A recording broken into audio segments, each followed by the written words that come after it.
Hello friend, तो कैसे हो आप सभी। स्वागत करते हैं आप सभी कई वर्ष जी क्विज में। तो फ्रेंड आज जो है कि बिहार डीएलएड एंट्रेंस एग्जाम 2023 का मॉडल सेट नंबर 2 लेके आए हुए हैं, क्योंकि इससे पहले ऑलरेडी हम सभी 1 मॉडल सेट कंप्लीट कर चुके थे। अगर नहीं कवर किए जरूर कर लीजिएगा, लिंक डिस्क्रिप्शन में दे दिए हैं। तो चलिए शुरू करते हैं आज की इस मॉडल सेट को। हम सभी फ्रेंड जो चैनल पे पहली बार आए, चैनल को जरूर सब्सक्राइब करके घंटे को प्रेस कर लीजिएगा आप सभी। फ्रेंड आज की इस वीडियो को लाइक करके शेयर जरूर कर दीजिएगा। देखिए अभी तक में जितने भी क्लासेस हुए हैं, चाहे वो वीवीआई क्वेश्चन का जो आपको प्रैक्टिस सेट दिया गया है उसका प्लेलिस्ट बना हुआ है प्रॉपर, अन्यथा डायरेक्ट लिंक डिस्क्रिप्शन में प्रोवाइड कर दिए हैं, वहां से सारा चीज को आप सभी कवर कर सकते हैं। एग्जाम से पहले इसे जरूर कवर कर लीजिएगा आप सभी। तो चलिए शुरू करते हैं आज की इस क्लास को।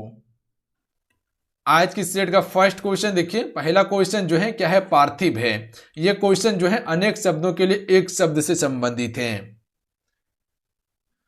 तो हम सभी कह सकते हैं जिसका संबंध पृथ्वी से हो उसे हम सभी क्या कहते हैं, पार्थिव कहते हैं। तो ऑप्शन में बी करेक्ट आंसर रहेंगे। अगला है भाई बहन में कौन सा समास है फ्रेंड। चलिए क्वेश्चन नंबर 2 के लिए आप सभी राइट आंसर बताएंगे। इससे पहले आपको समास का भी क्लास दिया गया था जिसमें कि आपको पूरा डिटेल में बताया गया है। नहीं देखे देख लीजिएगा, प्लेलिस्ट बना दिया आप सभी के लिए। भाई बहन में कौन सा समास है, तो हम सभी कह सकते हैं द्वंद्व समास है। इसमें ध्यान रखिएगा आप सभी। द्वंद्व समास में क्या होता है, इसका दोनों खंड जो होता है वो प्रधान होता है। भाई भी प्रधान है, बहन भी प्रधान है। तो याद रखिएगा आपसे बी राइट आंसर रहेंगे। या दोनों के बीच में योजक चिन्ह का प्रयोग आ जाए तो वहां पर भी द्वंद्व समास होता है। जैसे कि हो गया आपका लोटा डोरी, भात दाल, सीताराम, ये सभी क्या है, द्वंद्व समास है। अगर बहुब्रीहि समास के बारे में बात किया जाए तो इसमें ना तो प्रथम पद प्रधान होता है और ना ही द्वितीय पद प्रधान होता है, ये तीसरे पद को प्रदर्शित करता है। अगर आप सभी से पूछ लिया जाए कि लंबोदर में कौन सा समास है, तो उसमें बहुव्रीहि समास होता है। जिसका लंबा है उधर अर्थात गणेश होता है, तो यानी वो तीसरे पद को प्रदर्शित कर रहा है। ध्यान रखिएगा। द्विगु समास में क्या होता है, अगर किसी भी शब्द का प्रथम पद अगर गिनती करने के लिए आ जाए, जैसे तेराहा, चौराहा, पंचमुखी, ये सभी में क्या होता है, इसमें द्विगु समास होता है। तत्पुरुष समास में क्या होता है, इसमें अंतिम पद प्रधान होता है। ध्यान रखिएगा आप सभी, याद रहेगा आप सभी को। और प्रथम पद प्रधान किस में रहता है, अव्ययी भाव समास में रहता है। अगला क्वेश्चन देख लीजिए, यहीं से याद रखिएगा समास के कुल कितने भेद हैं। समास के कुल कितने भेद हैं, तो याद रखिएगा 6 भेद है समास के। अगला क्वेश्चन देख लीजिए, बाल चित्रण में कौन सा कवि श्रेष्ठ है, तो सूरदास होगा। Option number C right answer रहेंगे। जो भी ऑप्शन में सी को टिक करे बिल्कुल करेक्ट आंसर है, सूरदास। अगला क्वेश्चन है, नवल सुंदर श्याम शरीर में कौन सा अलंकार है। चलिए फ्रेंड बताएंगे आप सभी। अलंकार से क्वेश्चन पूछा गया, पिछले बार अलंकार से खूब क्वेश्चन पूछा गया था। तो बताएंगे आप सभी, नवल सुंदर श्याम शरीर में कौन सा अलंकार है, तो हम सभी कह सकते हैं उल्लेख अलंकार है। इसमें ए राइट आंसर रहेंगे। ध्यान रखिएगा आप सभी, उल्लेख। अगला क्वेश्चन देखिए, भारतीय की बुरी दशा देखकर गांधी जी का मन द्रवित हो गया। रेखांकित वाक्यांश के लिए शब्द का चयन कीजिए। राइट आंसर ऑप्शन में से हो जाएंगे दुर्दशा होगा। ध्यान रखिएगा आप सभी। भारतीय की दुर्दशा देखकर गांधी जी का मन द्रवित हो गया, तो यहां पे क्या आ जाएगा, दुर्दशा आएगा। अगला क्वेश्चन है, निम्नलिखित में से कौन सा अयुग्मा है। विसर्ग जो है फ्रेंड ये अयुग्मा है। ध्यान रखिएगा आप सभी। ऑप्शन में ए राइट आंसर रहेंगे। अगला क्वेश्चन है, शुद्ध वर्तनी का चयन कीजिए। चलिए बताएंगे, इसमें जो श्रृंगार लिखा गया है इसका सही वर्तनी क्या होगा। श्रृंगार का सही वर्तनी क्या होगा, तो ए राइट आंसर रहेंगे। ध्यान रखिएगा आप सभी। अगला क्वेश्चन कर लेते हैं फिर, क्वेश्चन नंबर 8 नंबर, जहां उपमेय का निषेध करने उपमान का आरोप किया जाता है वहां कौन सा अलंकार होता है।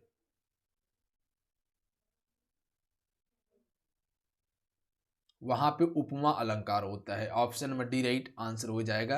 देखिए अभी अलंकार से संबंधित एक मास्टर वीडियो आने वाला है, उसे कवर कर लीजिएगा जिसमें कि आपको डिटेल्स अलंकार के बारे में बताया जाएगा, क्योंकि पिछले बार अलंकार से खूब क्वेश्चन पूछा गया है। पीताम्बर में कौन सा समास है। चलिए आपसे बताएंगे क्वेश्चन नंबर 9 के लिए राइट आंसर क्या हो जाएगा, पीताम्बर में कौन सा समास होगा, तो इसमें बहुब्रीहि समास होगा। ध्यान रखिएगा, आपको क्या बताए थे कि बहुब्रीहि समास में ना तो प्रथम पद प्रधान होता है ना ही द्वितीय पद प्रधान होता है, ये किसी तीसरे पद को प्रदर्शित करता है। पीताम्बर का अर्थ क्या होता है, अगर इसका समास विग्रह कीजिएगा पीताम्बर का, तो इसका समास विग्रह क्या होता है? पीत है अंबर, जिसका अर्थात क्या होता है? कृष्ण होता है। यानी यह किसी तीसरे पद को प्रदर्शित कर रहा है। क्लियर है? अगला क्वेश्चन देखिए, वाक्य के अशुद्ध भाग का चयन कीजिए, यानी कि अशुद्ध भाग को पहचानना है। ये 3 फॉन्ट में है, ध्यान रखिएगा। एक फॉन्ट ये है, दूसरा फॉन्ट ये है, तीसरा फॉन्ट आपका ये है, और चौथा फॉन्ट 4 फॉन्ट में है। ये आपका क्या है? चंद्रमा की स्वच्छ चांदनी जगती तल में, पृथ्वी तल और आकाश में फैली है, कोई त्रुटि नहीं है।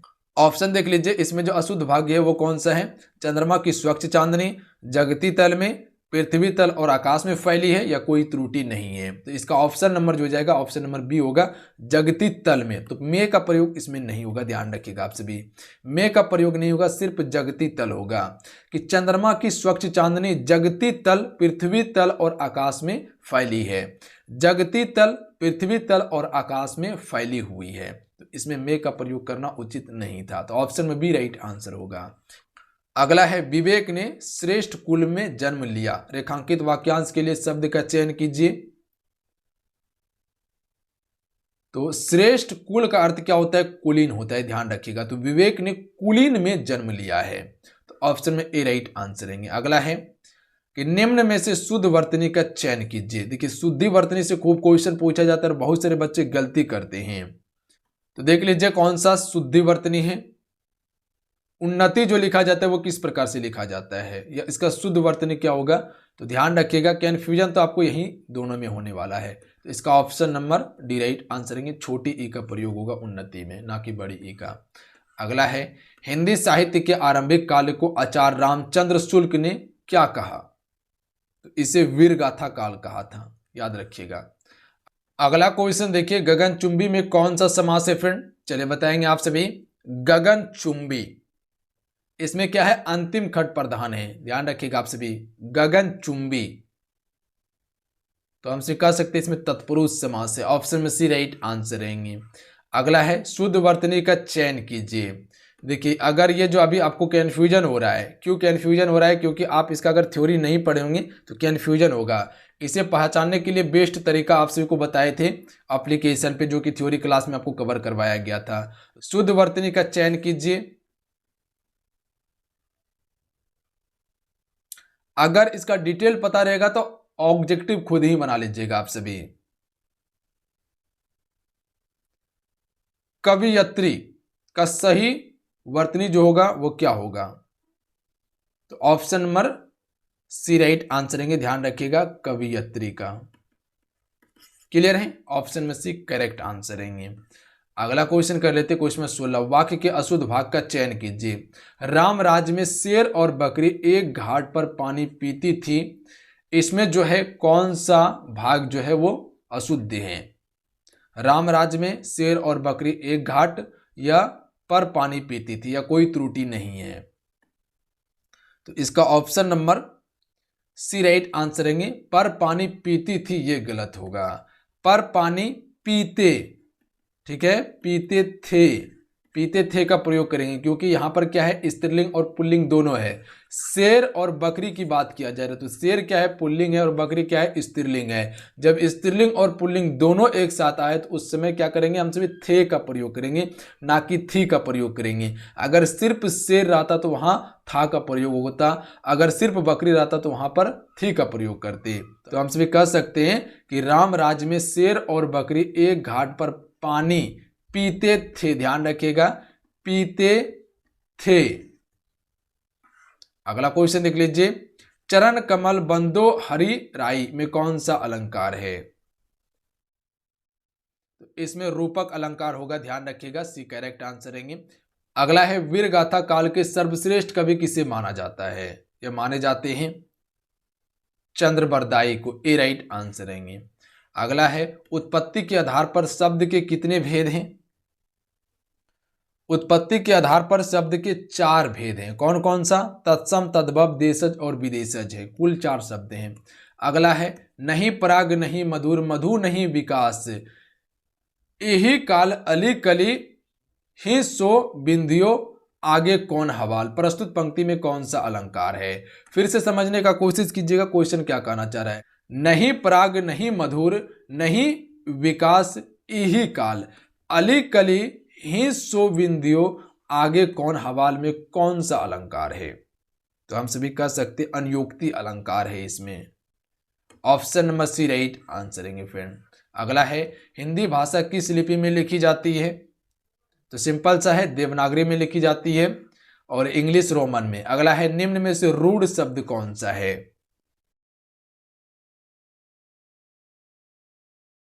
अगर देखा जाए तो बनावट की दृष्टि से अगर बात किया जाए, ध्यान रखिएगा, बनावट की दृष्टि से शब्द के तीन भेद हैं। कौन कौन सा? रूढ़, यौगिक और योग रूढ़ हैं। पर उत्पत्ति की दृष्टि से शब्द के चार भेद है, तत्सम, तद्भव, देशज और विदेशज है। वो उत्पत्ति और ये क्या है? बनावट से हैं। तो क्या बताए बनावट से? रूढ़, यौगिक और योग रूढ़। तो यहां पर पूछा गया है रूढ़ शब्द के बारे में। तो इसमें रूढ़ शब्द जो है कौन सा है? तो पशु रूढ़ शब्द हो जाएगा। रूढ़ शब्द किसे कहते हैं? जिस शब्द के खंड का कोई अलग मतलब ना निकले, ना अलग भाव निकले। अगर पशु को हम सभी तोड़ते हैं, ठीक है, पशु को अगर हम सभी तोड़ते हैं तो इसका क्या अर्थ निकलेगा? कोई अर्थ नहीं निकलेगा। अगर इसको अगर तोड़ देते तो सम का अलग अर्थ है और तल का अलग अर्थ है। अगर विद्यालय को तोड़ के देखते हैं तो विद्या का अलग अर्थ है और आलय का अलग अर्थ है। तो यहाँ पे क्या हो जाएगा? रूढ़ शब्द हो जाएगा। अगर जिसे खंड किया जाए और उसका कोई अर्थ ना निकले तो उसमें क्या हो जाता है? रूढ़ शब्द हो जाता है। जैसे अगर रज दे दिया तो अगर इसको तोड़ के देखिएगा तो इसका कोई अर्थ नहीं है, रो का अर्थ नहीं है और जो का अर्थ नहीं है। तो इसमें क्या हो जाएगा? आपका रूढ़ शब्द होगा। क्लियर है? अगला क्वेश्चन देखिए, पृथ्वीराज रासोर के रचनाकार हैं।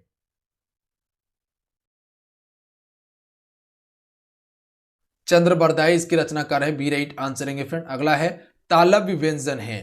तालव्य से बोले जाने वाले व्यंजन कौन सा है? तालु से। तो ए राइट आंसर है। च, छ, ज, झ। ध्यान रखिएगा, तालव्य व्यंजन है, तालु से बोली जाने वाले व्यंजन है। बोल के देख लीजिए आप सभी। अगला है ईश्वर तुम्हें सफलता दे। कौन सा वाक्य है इसमें? इच्छावाचक वाक्य। ईश्वर तुम्हें सफलता दे यानी कि इच्छा की बात किया जा रहा है। तो option number D right answer है। प्रश्नवाचक में क्या होता है? कोई प्रश्न अगर जब पूछा जाए। अगला क्वेश्चन देख लीजिए, अनुपम बहुत ध्यान से पुस्तक पढ़ रहा है, रेखांकित वाक्यांश के लिए शब्द का चयन कीजिए। अनुपम बहुत ध्यान से, तो यहां पे जो उचित वाक्यांश होगा वो क्या होगा? तो सी राइट आंसर है, तन्मयता होगा। तन्मयता से पुस्तक पढ़ रहा था। अगला है छुछुंदर के सर पर चमेली का तेल का अर्थ क्या है? छुछुंदर के सिर पर चमेली का तेल का अर्थ क्या है? अयोग्य व्यक्ति को अच्छा पद मिलना। ऑप्शन में सी राइट आंसर रहेंगे। जो उस लायक नहीं है और वो पद उसको मिला है, इसी को कहा जाता है। य, र, ल, व किस वर्ग के व्यंजन हैं? य, र, ल, व जो है ये किस वर्ग के व्यंजन है? अंतस्थ व्यंजन कहा जाता है इसे। ऑप्शन में सी राइट आंसर रहेंगे। अगला है वाक्य के अशुद्ध भाग का चयन कीजिए। फूल में सुगंध होती है और तितली के पास सुंदर पंख। इसमें कौन सा भाग जो है फिर वो अशुद्ध भाग्य है? फूल में सुगंध या होती है और तितली के पास सुंदर पंख, या कोई त्रुटि नहीं है इसमें? कोशिश कीजिए आंसर करने का।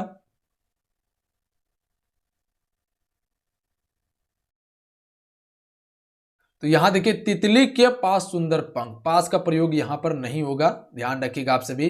तितली के सुंदर पंख होगा, ध्यान रखिएगा। फूल में सुगंध होती है और तितली के सुंदर पंख होते हैं, तो ये गलत हो जाएगा आपका। तो ऑप्शन में सी राइट आंसर है, ये अशुद्ध भाग्य है। बाकी बात ये तीनों क्या है? शुद्ध है।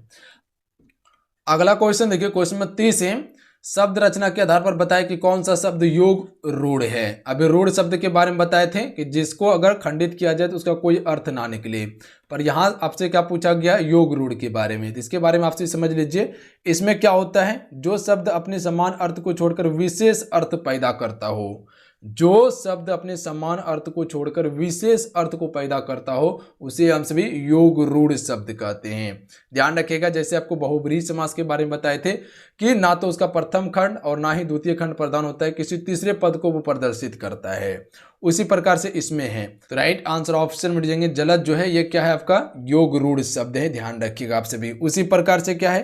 पंकज हो गया, लंबोदर हो गया, चक्रपाणी हो गया, ये सभी क्या है? रूढ़, योग रूढ़ शब्द है, ध्यान रखिएगा। जलज देखिएगा तो ये किसका पर्यायवाची है? तो कमल का पर्यायवाची है, ध्यान रखिएगा आप सभी। पंकज भी क्या है, ये कमल का ही पर्यायवाची होता है। तो ये सभी क्या करता है, अपना अर्थ छोड़कर किसी दूसरे अर्थ को पैदा करता है, तो ध्यान रखिएगा। क्लियर है। आगे है घाट घाट का पानी पीना का अर्थ क्या होता है फ्रेंड, चलिए बताएंगे आप सभी।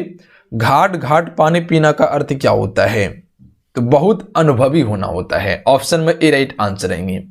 ध्यान रहेगा, घाट घाट का पानी पीना का अर्थ होता है बहुत ही अनुभवी होना, यानी कि वो उस स्थिति से गुजरा हुआ है, घाट घाट का पानी पी चुका है वो। तो इसका ऑप्शन में ए राइट आंसर हो जाएगा। अगला क्वेश्चन है टिप्स लगाना का अर्थ क्या होता है, तो इसका अर्थ होता है सिफारिश करना। टिप्स लगाना का अर्थ होता है सिफारिश करना। अगला क्वेश्चन है मधु जहर का घूंटी पीकर रह गई, रेखांकित मुहावरा का अर्थ क्या होगा। मधु जो है वो जहर का घूंटी पीकर रह गई, इसके लिए सही अर्थ क्या होगा मुहावरा का, तो क्रोध को नियंत्रित करना हो जाएगा। ऑप्शन नंबर बी, यानी कि उसने क्रोध को शांत कर लिया। जहर का घूंटी पीकर रह गई यानी कि क्रोध को दबा लिया उसने। अगला क्वेश्चन है वीरू और जय में चोली दामन का साथ है, रेखांकित मुहावरा का अर्थ है एक दूसरे पर निर्भर होगा। Option number A right answer रहेंगे, एक दूसरे पर निर्भर। शोले पिक्चर देखे होंगे वीरू और जय का, तो ध्यान रखिएगा आप सभी। ऑप्शन ए राइट आंसर रहते उसका। अगला क्वेश्चन है राहुल ने तो आग में घी डालने का निश्चय किया है, रेखांकित मुहावरा का अर्थ क्या होगा। चलिए बताएंगे इस क्वेश्चन का राइट आंसर क्या होगा। राहुल ने तो आग में घी डालने का निश्चय किया है, तो इसका right answer option number D हो जाएंगे फ्रेंड, उत्तेजित करना होगा। ध्यान रखिएगा आप सभी, याद रहेगा राहुल ने तो आग में घी डालने का निश्चय किया है, यानी कि उत्तेजित करने का ठान लिया है। अगला क्वेश्चन है कि इस वर्ष मेरा बैल भी मर गया और चोरी भी हो गई, इसी को कहते हैं डैश, यानी कि रिक्त स्थान के लिए उपयुक्त मुहावरा का चयन करना है। 4 ऑप्शन दिया हुआ है। चलिए बताएंगे इस क्वेश्चन का राइट आंसर क्या हो जाएगा। जो यहां खाली स्थान दिया हुआ है यहां कौन सा शब्द आएगा। इस वर्ष मेरा बैल भी मर गया और चोरी भी हो गई है, इसी को कहा जाता है कंगाली में आटा गीला। ध्यान रखिएगा ऑप्शन में भी राइट आंसर हो जाएंगे, कंगाली में आटा गीला। अगला क्वेश्चन है पुत्र की हरकतों से तंग आकर पिता ने उसे डैश किया, रिक्त स्थान के लिए उपयुक्त मुहावरा का चयन कीजिए। चलिए बताएंगे इस क्वेश्चन का राइट आंसर क्या हो जाएगा। पुत्र की हरकतों से तंग आकर पिता ने क्या किया, तो राइट आंसर ऑप्शन में से हो जाएंगे तिलांजलि दे दी। ध्यान रखिएगा आप सभी, पुत्र की हरकतों से तंग आकर पिताजी ने पुत्र को क्या किया, तिलांजलि दे दी। Option number C right answer रहेंगे। अगला क्वेश्चन कर लेते हैं दुखी सुदामा को द्वारका में आया देख कृष्ण ने उन्हें डैश किया, रिक्त स्थान के लिए उपयुक्त मुहावरा का चयन कीजिए। दुखी सुदामा को द्वारका में आया देखकर कृष्ण ने उन्हें,